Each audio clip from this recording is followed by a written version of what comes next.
नारियल फोड़ करके क्रेडिट लेने का काम करते हैं। इंसान के हर कर्मों का रिजल्ट 5 साल के बाद आता है।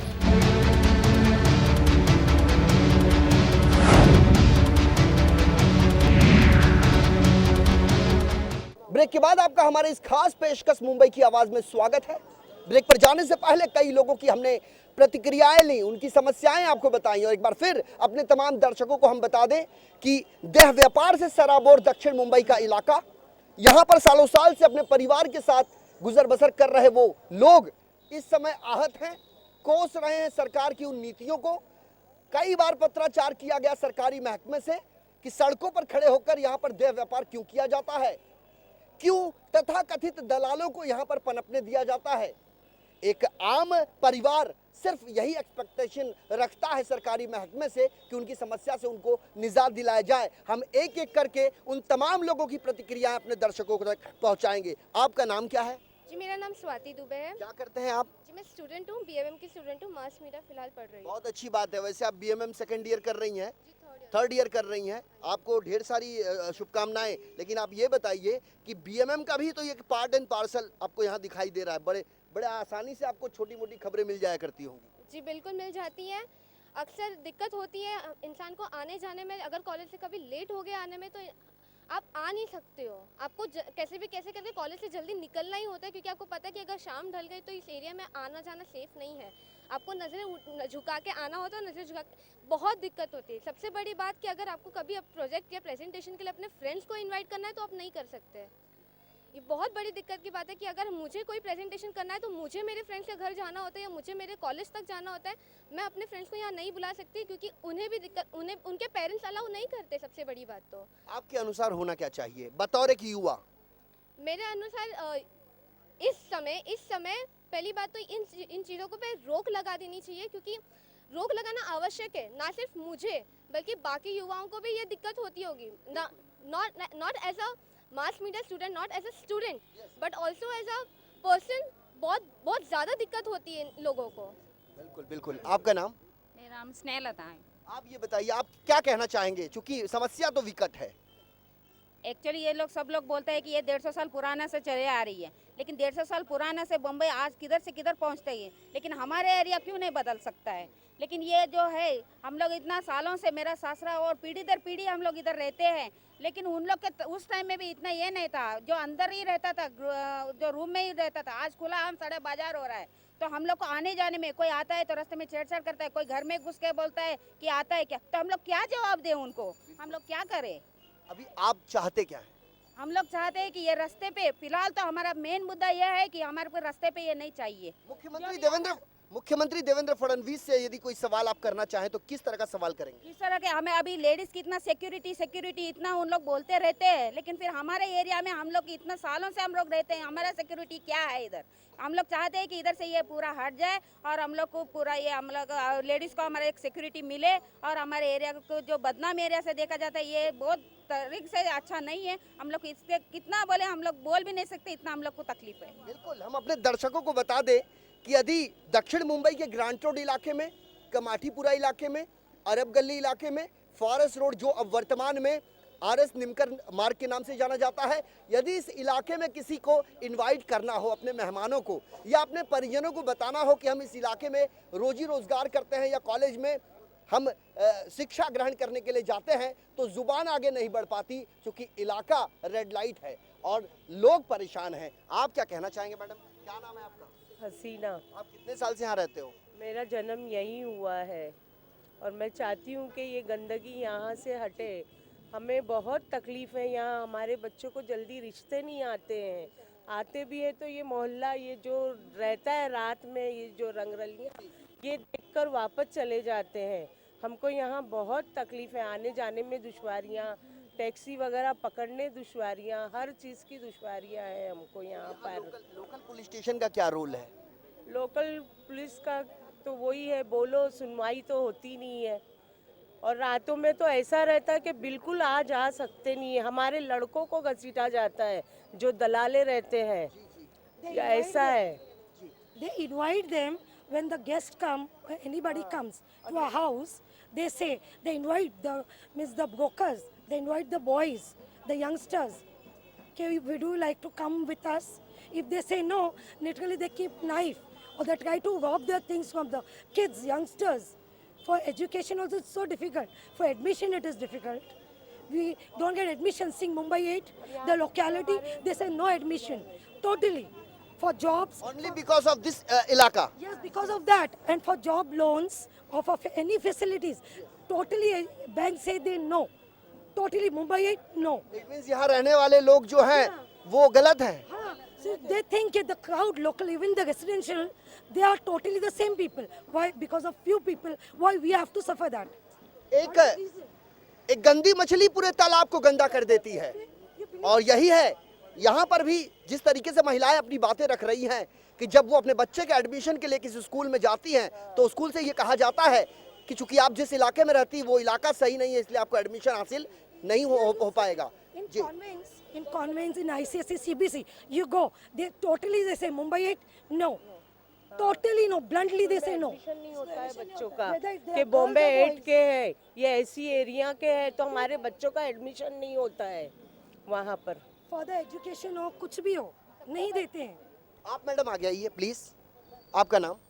सुवर्णा. आप ये बताइए कितने साल से रहते हैं आप? 20 ईयर से रह रहे हो. अभी जिस तरीके से सभी लोग अपनी बातें रख रहे हैं, जो लोग इस सड़कों पर खड़े होकर इस तरह के गलत गतिविधियों में लिप्त रहते हैं, ये कहाँ के बिलोंग करते हैं? क्या यहीं के रहवासी हैं वो लोग या बाहर से आके बसे हुए हैं? आखिर है कौन ये लोग? ये इधर ही रहते हैं सब लोग. नहीं वो लोग है ना इधर नहीं रहते. वो लोग रहते हैं बांग्लादेश के और वो इधर का रहवासी नहीं है. बोलने को जाते हैं तो उन लोग है ना पूरा ब्लेड से उसे वो करता है और उन लोग की कंप्लेंट बताया भाई पानी फेंकता है वो करता है हम लोग को मारा करा बोल के वो लोग सब ऐसे ही हमारे ऊपर ब्लेम करके पुलिस वालों को बता देता है. जी आप बोलिए. मेरा नाम सुरेंद्र कुमार जैन है. मैं यहाँ कम से कम 50 साल हो गया मुझे रहते. मेरी उम्र 64 साल है. मैं 2000 से मैं ये लोगों को भगाता हूँ मगर ये क्या है कोई सुनवाई नहीं होती थी. अभी सुनवाई क्या है हम लोगों ने सब एक साथ एकता करके और सुनो ये पीछे लगे हैं इनके तो इनको यहाँ से भगाया है मगर ये भागते नहीं हैं. थोड़ी देर के लिए आते हैं पुलिस वालों को देखते हैं भाग जाते हैं फिर वापस आके खड़े हो जाते हैं. अब लोग इतना परेशान हैं और इनके तरफ से इनके जो दलाल और बड़वे हैं जिनको बोलने का भी तभी नहीं है वो आके धमकियाँ देते हैं हमारे को कि तुम्हारे कितना पैसा लिया कितना क्या किया. नया वो भी दिया है कि तुम लोगों को कोई बिल्डर ने 35 लाख दिए और पत्रकार को और न्यूज़ वालों को आप लोग पैसा बांटते हो और हर आदमी को बिरयानी खिलाते हो. कहाँ से खिलाते हो? कौन कहता है आपसे? ये लेटर पेपर बांटे गए हैं. हम लोग जो इतना कंप्लेंट करने के बाद में भी हमारे कोई सेफ्टी नहीं है. हमको खुद खतरा रहता है कि हमारे ऊपर हमला हो जाए. हम लोग सब औरतें और आदमी हम लोग सब मतलब साथ में जाके एक साथ जाके एकजुट होकर हम लोग भगाते हैं. वैसे बांग्लादेशियों को पकड़ने के लिए मुंबई पुलिस का एक विभाग है बाकायदा जिसे आई ब्रांच कहा जाता है. आई ब्रांच का काम यह होता है कि यदि उसके पास कोई एक टेलीफोन कॉल कर दे तो आई ब्रांच को वहां जाना पड़ता है और बांग्लादेशी होने के बाद उस व्यक्ति को फिर से डिपोर्ट किया जाता है. उसके लिए एक प्रावधान है. लेकिन बांग्लादेशियों से सराबोर ये मुंबई आपराधिक वारदातों का ग्राफ बढ़ते जा रहा है. यहाँ सालों साल से रहने वाले जो यहाँ के परमानेंट रेसिडेंशियल हैं उनको ये कहा जाता है उनके ऊपर आरोप थोप दिया जाता है. लेकिन सवाल वही कि यहाँ जिनका कोई परमानेंट रेसिडेंशियल नहीं है वो एक शिकायतकर्ता के रूप में देखा जाता है और जो यहाँ परमानेंट रहवासी हैं यहाँ के स्थायी रहवासी उनके ऊपर आरोप मढ़ दिए जाते हैं. दक्षिण मुंबई के हमारे अपने वरिष्ठ पत्रकार शाहिद शेख हमारे साथ हैं. हम उनके पास जाएंगे. शाहिद आप देख रहे हैं यहाँ की जनता जो है परेशान है, आहत है, निराश है. उनके जुबान में उनके जहन में कई सवालात हैं.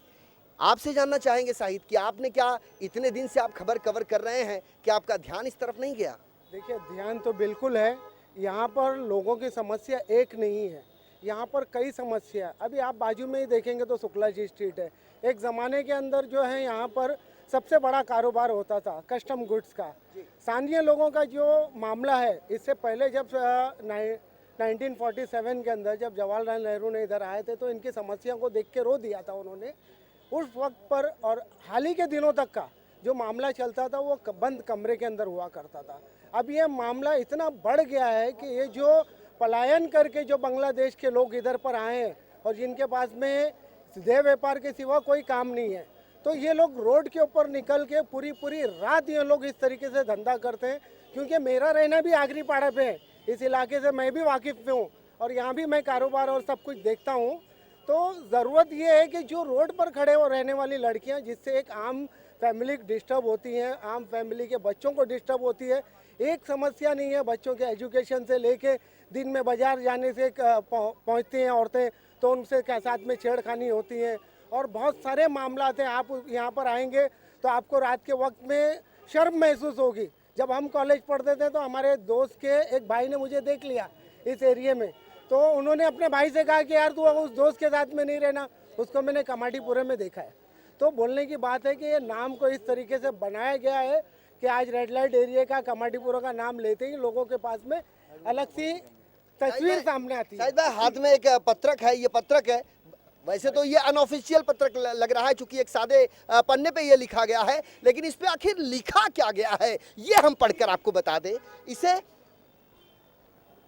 वेश्यावृत्ति, गरीब मजदूर, मजबूर लोगों को हटाने के पीछे कौन है, किसने लिए 35 लाख रुपए, ये 5 लोग कौन हैं, कहां आ रहे हैं रोज घूमने वालों को 50 रुपए, टीवी चैनल वालों को पैसा कौन दे रहा है, इस आयोजन में 90% बाहरी लोग क्यों शामिल हैं, जो खुद कितने अवैध कारोबार के आरोपी हैं, ऐसे बिल्डर हैं जो कंधे का इस्तेमाल कर रहे हैं, डेली इन्हें बिरयानी कौन खिला रहा है, इसका मकसद क्या है। इस वेश्या के वजह से नागपाड़ा पुलिस थाने में बलात्कार और विनय भंग जैसी घटना निचले स्तर पर है। बिल्डरों द्वारा कुछ लोगों को खरीद कर मजबूर, असहाय, दरिद्र के साए में अपना जीवन व्यतीत करने वाले, ऐसे देह व्यापार करके अपना जीवन पालने वाले करने वालों को बिल्डरों द्वारा प्रायोजित कुछ लोगों को खरीद कर यह मुहिम चलाई जा रही है।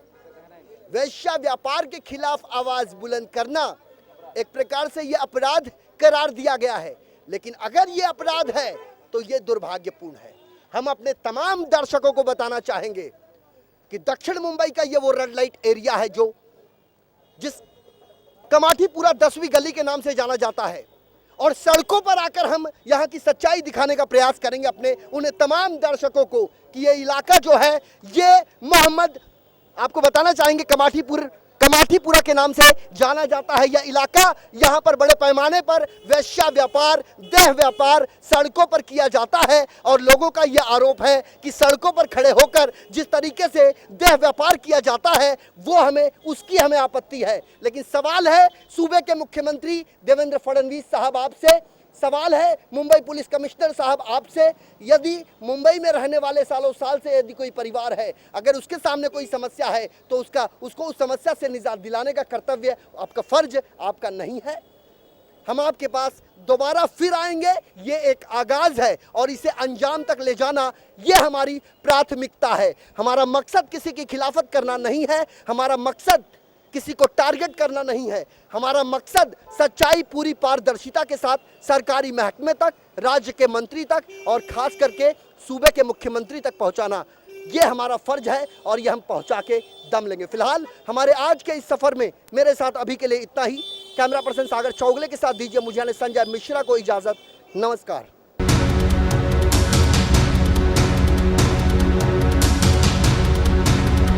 नारियल फोड़ करके क्रेडिट लेने का काम करते हैं।